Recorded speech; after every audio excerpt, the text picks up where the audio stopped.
guys ready for Vicky? Come on, give a round of applause.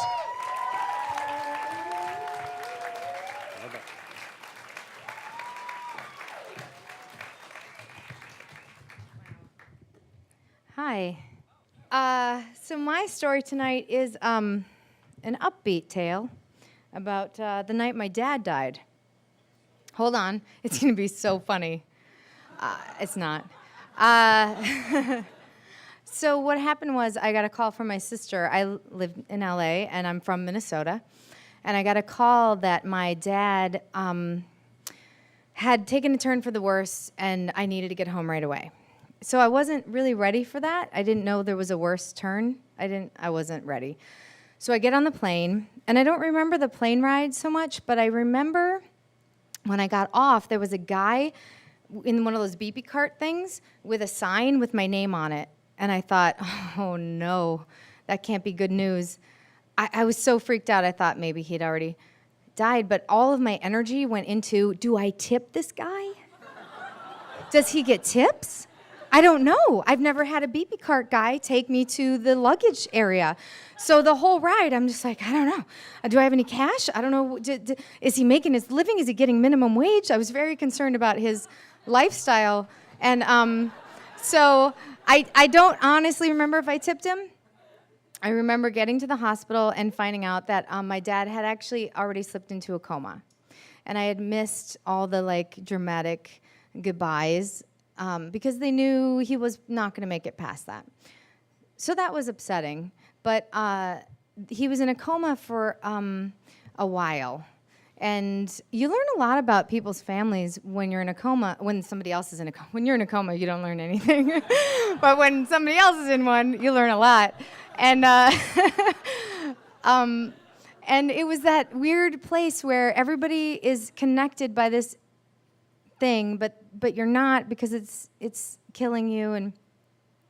And so after 2 weeks, I brought up the idea that that maybe we should pull the plug, as it were. And I don't know where that saying comes from, because nobody pulls a plug. There's no plug pulling. Everybody's plugged in. But it was time. Everybody knew. So we decided to do it. And about, I thought it would happen on Days of Our Lives, or I thought you would pull the plug, and there'd be a lot of crying for 10 to 15 minutes. And then at that point, the person would pass, and you would be sad, but it would be over. No. Oddly, things don't happen like they do on TV. I don't know if you knew that. And so instead, we were waiting for 4 hours, and then 5 hours, and then, people had to go to the bathroom. And you had to, scream, because it's crazy.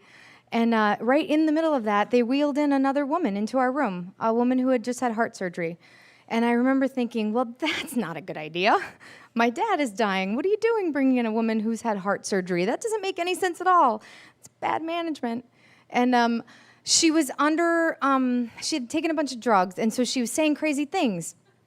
And she's 80 and naked and kicking her covers off, so you get the visual. So I'm on this side of the room with a curtain, which is very soundproof. And I'm sitting with my dad, and we're saying, I love you, Dad. I'm really going to miss you, Dad. I love you so much. And from the other side, we hear, Cinnamon. Okay. I love you so much. You were such a great dad to me. Cinnamon. You're a wonderful Cinnamon. And finally, you can't help but laugh, because your life is exploding in front of your eyes, and it's that moment where you're crying and laughing, and my husband says, 30 cc's of cinnamon, stat! and it killed me, and we all laughed so hard, and it was this crazy moment. And 4 hours later, the nurse says, it's probably time. His heart rate is lowering, and they know the secret codes. And so we're holding his hand, and they say, maybe if you tell him it's okay to go, he'll leave. And so we're all saying Daddy, it's okay. And we love you, and you're so good, and it's okay. I'll be okay. And my mom says, John, you were such a great dad, and I love you, and it's okay. I'll take care of the girls. And from across the room, we hear, don't go, John. Yeah.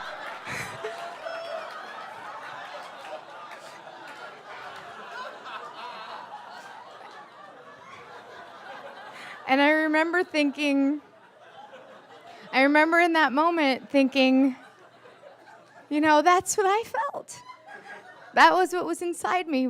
I think maybe I gave that woman my words because I was like, "Don't go, John. It's okay. Don't go." But he did, and I remember I had my hand on his chest, and his heart stopped. It just stopped. I didn't know that could happen. And later we found out Cinnamon Lady, that's what I call her, Cinnamon Lady, knew nobody named John. And I thought, wow, that's crazy. But she was a baker. So we understand that part. Thank you.